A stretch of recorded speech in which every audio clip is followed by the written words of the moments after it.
오늘 창세기 4장을 통해서 말씀을 깨닫는 지혜와 응답받는 기도의 은총이 우리에게 넘치게 되기를 원합니다. 자, 이제 하루 한 장 네 번째 날인데요. 오늘 여러분 읽으시면서 마음이 많이 아프시죠? 하나님이 친히 지으신, 하나님이 숨결을 불어넣어 만드신 하나님의 가장 사랑하는 사람이 아담과 하와인데 그들이 자녀를 낳았습니다. 그런데 그 두 자녀가 세상에 둘밖에 없는데 한 명이 또 한 명을 때려 죽이는 그런 참극이 오늘 벌어지고 있습니다. 그런데 중요한 건 왜 그렇게 되었는가 하는 거죠. 왜 이런 일이 벌어졌는가? 오늘 1절 말씀부터 보시면 아담이 그의 아내 하와와 동침함에 하와가 임신하여 가인을 낳았다. 그런데 가인을 낳았는데 가인이라는 앞에 3번이라고 조그맣게 되어 있지요. 보이세요? 네, 좋은 성경은 다 있습니다. 가인 앞에 3번이라고 되어 있고 아래로 내려가 볼까요? 3번 뭐라고 써 있어요? 어둠이라고 써 있어요. 어둠. 그러니까 가인이라는 이름은 어둠이라고 하는 이름으로 지은 거예요. 그런데 어떻게 얻었나 보니까 이르되 내가 여호와로 말미암아 등남하였다 하니라. 즉 여호와께서 내게 이 아들을 주셨다라고 하는 뜻으로 어둠이다. 첫째 아들의 이름이 어둠이에요. 어둠. 여호와가 내게 주신 귀한 아들. 여러분 첫째 날 때 기억나세요? 첫째 아들이 얼마나 귀한지 기억나세요? 자, 가인은요 특별히 여호와께서 주셨다는 이름을 가진 아들이었어요. 자, 그런데 2절 보세요. 둘째는 어떻게 낳았나? 그가 또 가인의 아우 아벨을 낳았는데, 자, 아벨은 이름 뜻도 없어요. 그리고 아벨을 누구라고 불러요? 가인의 아우 아벨이에요. 그러니까 얼마나 가인이 귀했으면, 얼마나 첫째 아들이 귀했으면 그 첫째 아들은 이름 뜻도 있고 여호와께서 주셨다라고 하는 감동이 있었는데 둘째는 그냥 가인의 아우 아벨에 불과해요. 그러니까 이 가정에서는 적어도 가인이 편애를 받는 상황이죠. 그러니까 여러분 이 상황에서 상처를 받아도 누가 받아야 돼요? 아벨이 받아야 되는 거예요.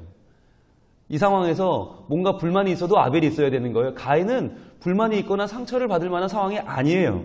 자, 그런데 그렇게 살았던 가인이 어떻게 살았나? 자, 아벨은 양치는 자였고 가인은 농사하는 자였는데 세월이 지난 후에, 자, 여기서 3절에 세월이 지난 후에라는 말은요, 시간이 아주 많이 지난 거예요. 그러니까 이 사건은요, 이 두 사람이 어렸을 때 벌인 사건이 아니에요. 시간이 많이 지나서 이미 두 사람이 아주 장성해서 자기의 일에 뭔가 일가를 이뤘을 때의 이야기예요. 자, 가인은 땅의 소산으로 제물을 삼아 여호와께 드렸고 아벨은 자기도, 자, 아벨은 항상 형을 따라하죠. 그러니까 자기도 형을 따라해요. 양의 첫 새끼와 그 기름으로 드렸더니, 자, 문제는 여기부터죠. 여호와께서 아벨과 그의 제물은 받으셨으나 가인과 그의 제물은 받지 아니하신지라. 같이 제물을 드렸는데, 제사를 드렸는데 한 명 거는 받고 한 명 거는 안 받았단 말이에요. 아벨 거는 받고 가인 거는 안 받았어요. 자, 왜 그랬습니까?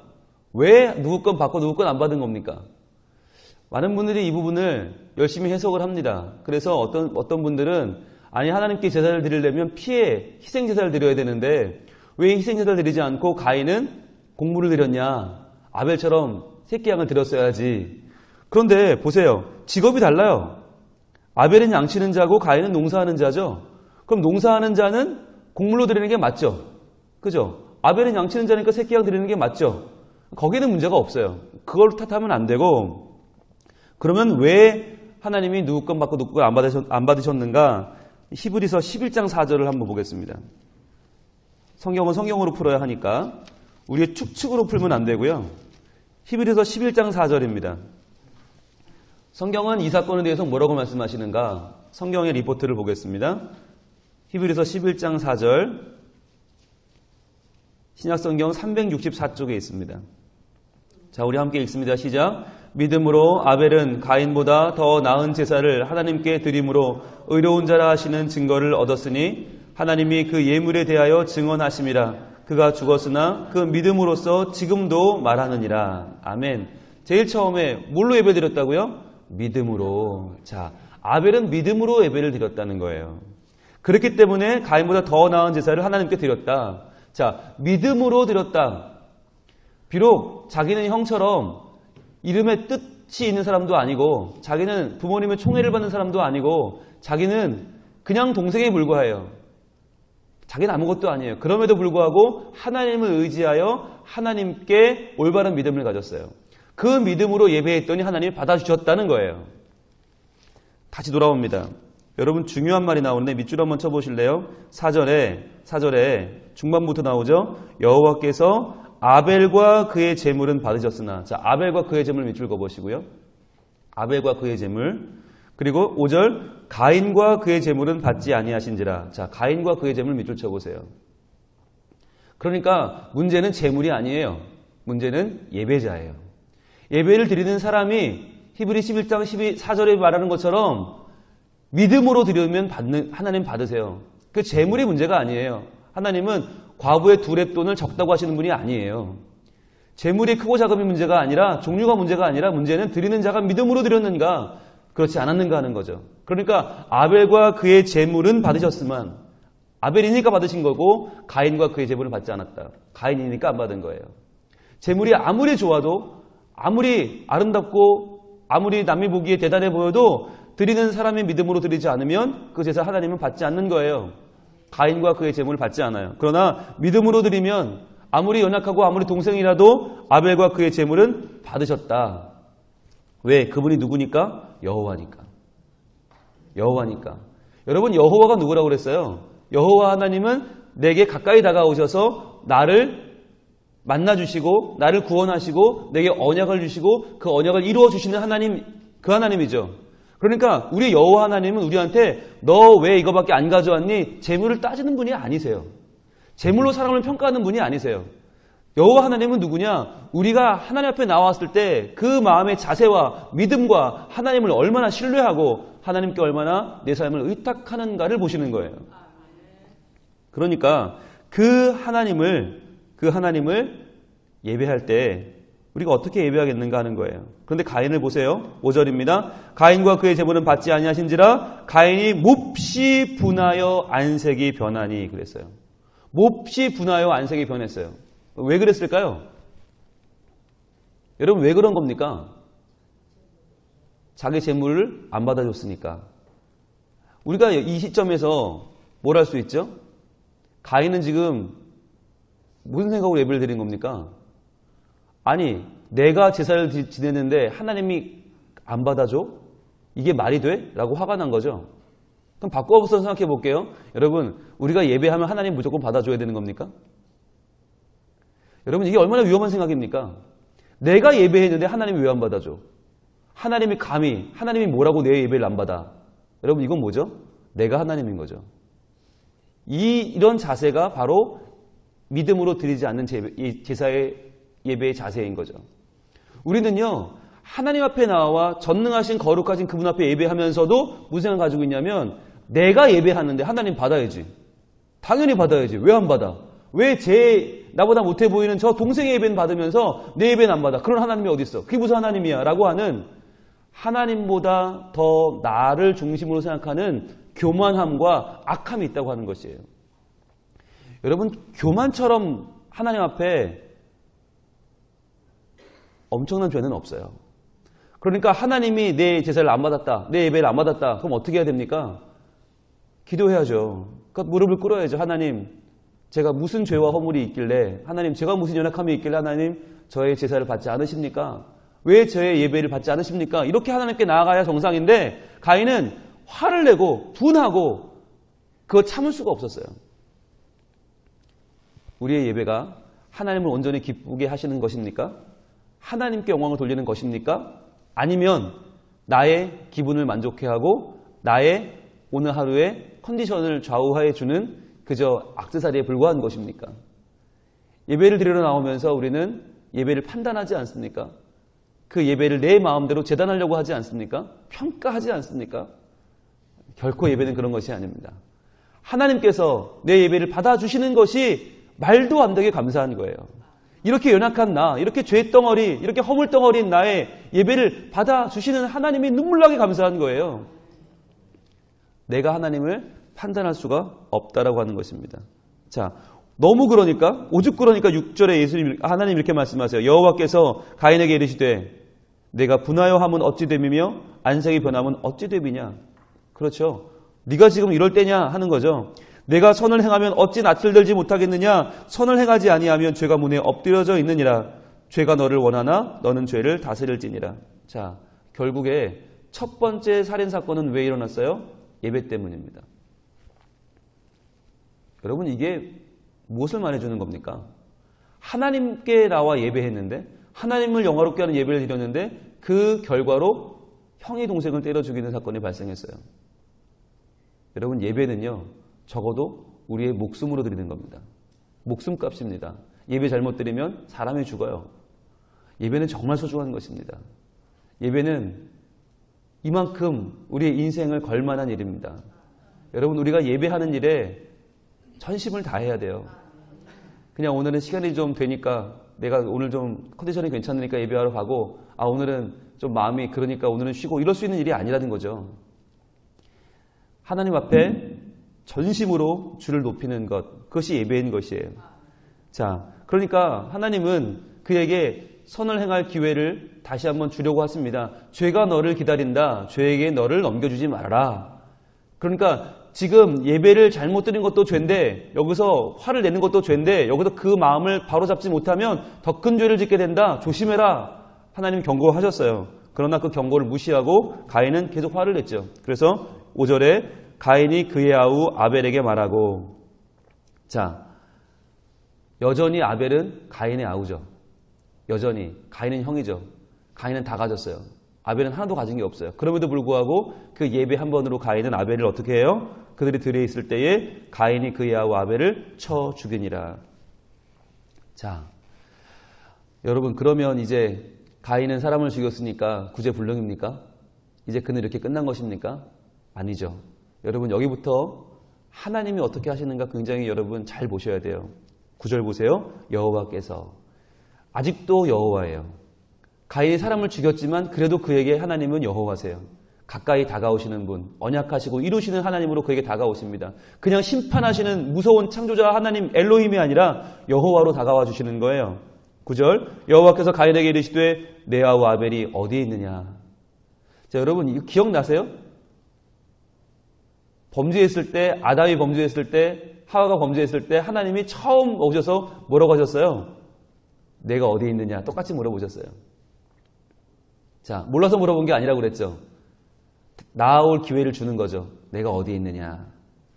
자, 그때 아담은 뭐라고 했어요?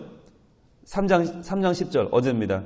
이르되 내가 동산에서 하나님의 소리를 듣고 내가 벗었으므로 두려워하여 숨었나이다. 어제 그랬어요, 아담은. 자, 적어도 두려워할 줄 알았어요. 아, 내가 죄를 범했구나. 아, 하나님을 두려워할 줄은 알았어요. 그런데 지금 오늘 가인은 뭐라고 합니까? 오늘 4장 9절입니다. 하반절에 그가 이르되 내가 알지 못하나이다. 내가 내 아우를 지키는 자니까? 자, 적반하장이죠. 두려워하지도 않아요. 왜 나한테 찾으세요? 아벨을. 아, 하나님이 제사도 받아주는 그 친한 그 하나님 귀한 아들을 왜 나한테 찾으세요? 라고 하면서 퉁명거리죠. 그런데 10절에 하나님은 포기하지 않고 또 한 번 물어봅니다. 또 한 번 기회를 주는 것이죠. 이르시되 내가 무엇을 하였느냐. 내가 무엇을 하였느냐. 이 질문이 얼마나 중요한 겁니까? 자, 네가 죄를 범한 건 내가 아는데 그 죄를 빨리 내 앞에서 회개하라는 거죠. 그 죄를 고백할 기회를 주는 거죠. 너 무슨 일을 했니? 너 뭐 했니? 빨리 내게 회개하고 한 것을 인정하고 새로운 관계를 만들어 나가자는 거죠. 그런데 가인은 그 기회를 발로 찹니다. 자, 그러면 여러분 어제 아담과 하와는 어떻게 했습니까? 아담과 하와는 하나님의 질문에 뭐라고 대답했습니까? 자, 어제 3장 9절로 갑니다. 여호와 하나님이 아담을 부르시며 그에게 이르시되 내가 어디 있느냐 불렀죠. 그 다음에 또 한 번 질문하시죠. 11절입니다. 이르되 누가 너의 버섯음을 내게 알렸느냐? 내가 내게 먹지 말라 명한 그 나무 열매를 내가 먹었느냐? 물어보셨죠. 내가 먹었느냐? 이 질문 똑같은 거죠. 너 먹었으면 빨리 고백하고 회개하라는 거죠. 지금 중요한 건 뭐예요? 중요한 건 하나님이 먹지 말라 한 선악과를 먹었냐 먹지 않느냐 중요한 거죠. 그래서 물어보시는 거예요. 핵심이 뭐예요? 질문의 핵심은 네가 먹었냐 물어보셨어요. 그랬더니 아담이 뭐라고 말합니까? 12절, 3장 12절 아담이 이르되 하나님이 주셔서 나와 함께 있게 하신 여자 그가 그 나무 열매를 내게 주심으로 내가 먹었나이다. 자, 이 대답은요. 우리가 알고 있는 대답과는 좀 달라요. 우리가 알고 있는 대답은 뭐라고 생각하냐면 이것을 핑계를 댔다고 생각해요. 먹긴 먹었는데요. 하나님이 주신 그 여자가 내게 권해서 억지로 먹었다니까요. 라고 생각해요. 그런데 여러분 그렇게 핑계를 대고 자기의 한 행위를 부정했다면 그렇다면 아담은 하나님께 용서를 받을 수 있었을까요? 없었을까요? 없었죠. 하나님이 용서하지 않았다면 첫 번째 인류인 아담과 하와가 죄로 그냥 끝나버렸다면 회개하지 않았다면 여러분 인간은 희망이 있어요? 없어요? 없어요. 그리고 하나님께서 그에게 가죽옷을 지어 입히시는 일도 없었을 것입니다. 그리고 하와가 여전히 하와도 뭐라고 말하냐면 자 하나님께서 그 하와에게도 똑같이 물으시거든요. 자 13절입니다. 여호와 하나님이 여자에게 이르시되 내가 어찌하여 이렇게 하였느냐? 여자가 이르되 뱀이 나를 깨므로 내가 먹었나이다. 자 여자도 뱀이 나를 꿰서 먹었다니까요. 뱀에게 핑계를 댄 것처럼 보여요. 그런데요. 그랬다면 20절 보세요. 아담이 그의 아내 이름을 하와라 불렀으니 하와는 생명이란 뜻이거든요. 자, 그의 아내의 이름이 생명이 될 수가 없죠. 모든 산자의 어머니가 될 수가 없죠. 왜? 그녀도 죄를 거부하고 고백하지 않았다면. 그런데요. 오늘 본문은 정확하게 보면 두 개로 나눠져 있어요. 자, 12절 다시 갈게요. 아담이 이르되 뭐라고 대답했냐면 하나님이 주셔서 나와 함께 있게 하신 여자 그가 그 나무 열매를 내게 주었습니다. 여기서 문장이 끝나요. 주었습니다. 그 다음 문장이 뭐냐? 내가 먹었습니다. 이게 한 문장이에요. 내가 먹었습니다. 고백한 거죠. 질문이 뭐였어? 너 먹었냐? 그랬어요. 그때 먹었습니다. 고백을 한 거예요. 하나님, 제가 먹었습니다. 인정을 한 거죠. 그 다음 13절이에요. 여호와 하나님이 여자에게 이르시되 내가 어찌하여 이렇게 행하였느냐 했죠. 여자가 이르되 이것도 두 가지 문장이에요. 뱀이 나를 꿰었습니다. 내가 먹었습니다. 내가 먹었습니다. 자, 만약에 아담과 하와가 각자가 이 하나님의 질문을 거부하려고 했다면 뭐라고 해야 되겠어요? 적어도 저는 먹다 그냥 내려놨는데요. 다 안 먹었는데요. 이러든지 아니면 적어도 우리가 먹었습니다. 이렇게 말해야 핑계를 댄 거죠. 그러나 아담도 내가 먹었습니다라고 말했고 하와도 내가 먹었습니다라고 말했어요. 그러니까 네가 먹었냐 물으실 때 먹었습니다. 죄를 고백하고 인정하고 하나님과의 관계가 회복된 것이에요. 그래서 아담과 하와는 회복이 됐어요. 그런데 오늘 가인은 어떻게 돼요? 가인은 10절 다시 돌아옵니다. 이르시되 내가 무엇을 하였느냐? 기회를 주셨죠. 여기서 무엇 했느냐 물어보실 때 예 제가 했습니다 했으면 문제가 끝나요. 예 제가 했어요. 그러면 사람을 죽였든 선악과를 따먹었든 무슨 죄를 지었든 죄는 다 똑같아요. 하나님 앞에 회개하면 되는데 회개하지 않았어요. 내가 무엇을 하였느냐 했을 때 아무 말도 하지 않았어요. 그러자 하나님이 다시 말씀하시죠. 내 아우의 핏소리가 땅에서부터 내게 호소하느니라. 땅이 그 입을 벌려 내 손으로부터 내 아우의 피를 받았은즉 내가 땅에서 저주를 받으리니. 자, 너는 저주를 받을 거다. 왜? 사람을 죽였으니까? 죄를 지었으니까? 아니요. 회개하지 않았기 때문이에요. 회개하지 않았기 때문이에요. 이게 중요한 거예요. 왜 저주를 받아요? 죄를 지어서가 아니에요. 여러분, 어제 아담은 어땠어요? 아담은 죄를 인정했죠. 고백했죠. 그랬더니 아담은 저주를 받지 않았어요. 볼까요? 어제 17절입니다. 17절. 아담에게 이르되 3장 17절입니다. 아담에게 이르시되 내가 내 아내의 말을 듣고 내가 내게 먹지 말라 한 나무의 열매를 먹었은즉 땅은 너로 말미암아 저주를 받고 해요. 땅은 저주를 받아요. 네가 저주를 받는 게 아니에요. 너는 죄를 범했으나 그러나 네가 죄를 고백했고 용서를 구했기 때문에 저주는 누가 받아요? 땅이 받는 거예요. 땅은 너로 말미암아 저주를 받고 너는 내 평생에 수고하여 그 소산을 먹으리라. 이건 저주가 아니에요. 저주는 땅이 받았어요. 그런데 오늘 가인은요. 오늘 가인은 다시 돌아옵니다. 4장 11절 땅이 그 입을 벌려 내 손으로부터 내 아우의 피를 받았은즉 네가 땅에서 저주를 받으리니. 가인은 자기 자신이 저주를 받습니다. 여러분 회개하지 않으면 이렇게 됩니다. 회개하지 않으면 하나님 백성이 될 수 없습니다.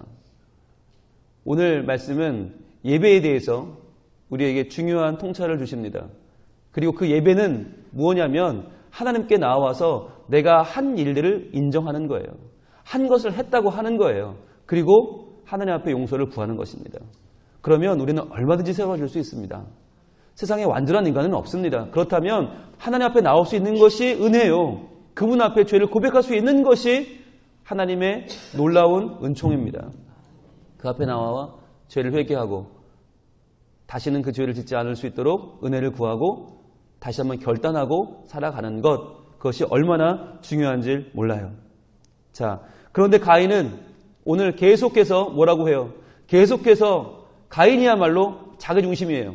하나님의 마음, 하나님이 얼마나 마음 아팠을까? 이런 마음은 생각하지도 않아요. 끝까지 나밖에 없어요. 14절 볼게요. 오늘 4장 14절. 자, 가인이 뭐라고 말하나? 주께서 오늘 이 지면에서 나를 쫓아내시온 즉 내가 주의 낯을 뵙지 못하리니 내가 땅에서 피하며 유리하는 자가 될지라 무릇 나를 만나는 자마다 나를 죽이겠나이다. 가인은 끝까지 자기밖에 몰라요. 끝까지 자기밖에 몰라요. 이게 죄인된 우리의 모습이에요. 하나님의 자녀는 어디까지나 하나님을 섬길 줄 알고 믿음으로 예배할 줄 압니다. 그러나 하나님께 예배하지 않는 자기 자신을 예배하며 자기를 숭배하는 죄인은 끝까지 나밖에 모르는 것이에요. 우리가 하나님 앞에 나와서 온전한 예배자로 설 수 있도록 기도할 수 있기를 원합니다. 그뿐만 아니라 여러분 예배는 어떻게 드리는 거예요? 함께 드리는 거예요. 그리고 예배는요, 그 예배를 받으시는 하나님께 집중하여 믿음으로 드리는 것이에요. 그리고 적어도 예배는 목숨을 거는 것이다. 내 생명을 바쳐 예배하고 그 생명을 받아주시는 하나님께 감사하는 마음으로 예배하는 것이다. 그래서 우리가 새벽에 나와 예배하는 우리의 정성과 하나님을 향한 그 마음을 하나님 보십니다. 반드시 하나님 응답하십니다. 기도하는 자녀의 그 기도의 재단을 그냥 버려두지 않으십니다. 오늘은 특별히 수능일입니다. 대입 수능, 지금 우리 교회도 6명의 귀한 아들, 딸들이 지금 오늘 시험을 앞두고 있습니다. 그렇다면 이 새벽에 하나님 앞에 우리가 뭘 기도해야 될까요? 그 아이들 시험 잘 보게 해달라고요? 생각 잘 나게 해달라고요? 그것도 중요하겠지만 더 중요한 건 우리 6명의 아이들이 하나님을 온전히 예배하는 예배자가 되게 하여 주옵소서. 그러면 그 아이들 성적 몇 점 받든 관계없고요. 어떤 대학 가든 관계없이 그 아이들 잘 살 수 있어요. 하나님의 은혜로 그 아이들 바른 예배자가 되고 하나님의 사랑을 증거하는 세상을 아름답게 하는 사람으로 살 수 있어요. 그런데 가인처럼 모든 걸 다 가져도 하나님께 예배하지 않고 자기 일을 숭배하며 살아가는 죄인은 그걸로 끝나버리는 거예요. 근데 아벨처럼 아무것도 없어도 믿음으로 예배하면 하나님이 그 인생을 인정하시는 것입니다. 우리가 우리의 인생도, 우리 가정, 우리 자녀의 인생도, 오늘 시험 보는 수험생 아이들의 인생도 하나님 앞에 온전히 예배하며 하나님 앞에 깨끗함을 받아 하나님을 높이는 이 시대에 하나님의 위대한 자녀로 살아갈 수 있기를 우리 이 아침에 기도할 때 하나님은 참으로 기뻐하시며 우리의 기도를 받으시며 우리의 앞날을 열어 가실 것입니다. 기도하겠습니다. 하나님, 우리는 예배를 드리면서도 내 자신의 자존심과 내 유익만을 생각하는 연약한 존재입니다. 주여, 우리의 예배를 받지 않는 하나님이 어디 있냐고 화를 내며 안색이 변하는 이 가인의 모습처럼 주님, 저희들 어리석은 모습으로 자기를 숭배하는 모습으로 살아가진 않았습니까? 주님, 이 시간 온전히 주님 앞에 우리의 마음을 쏟아놓고 기도하오니 주여, 우리의 잘못을, 우리의 죄를, 우리의 허물을 용서하여 주시옵소서. 주님, 아벨처럼 믿음의 제사를 드리기 원합니다. 믿음으로 예배하기를 소망합니다. 주님, 아벨과 그의 제물을 받으셨던 것처럼, 아벨과 그의 제사를 받으셨던 것처럼 우리와 우리의 예배를 받아 주시옵소서. 우리 가정과 우리 자녀와 그 예배를 받아 주시옵소서. 하나님 앞에 온전히 예배하는 자녀가 되게 하여 주시고, 주여, 혹시라도 실족하거나 실패하거나 죄를 범했다면 바로 하나님 앞에 회개할 수 있는, 그리하여 하나님과의 관계를 회복하는 복된 예배자로 살아가게 하여 주시옵소서. 오늘 수능일입니다. 6명의 아들, 딸들, 우리 성민의 아들, 딸들이 오늘 하나님 앞에 나가서 귀한 시험을 치릅니다. 주여, 동행하여 주시고 지혜를 주시고 능력을 주시고 그들과 함께하여 주시되 무엇보다 그들이 하나님께 바른 예배를 드리는 예배자로 살게 하여 주시옵소서. 그리하여 하나님을 높이며 세상을 아름답게 하는 하나님의 위대한 자녀로 살게 하여 주시옵소서. 또한 이 시간에 나온 우리의 간절한 기도 제목도 기도할 때마다 주여 들어주시고 반드시 이 시간 하나님의 넉넉한 은총으로 우리를 충만케 하여 주시옵소서. 예수 그리스도 이름으로 기도하옵나이다. 아멘.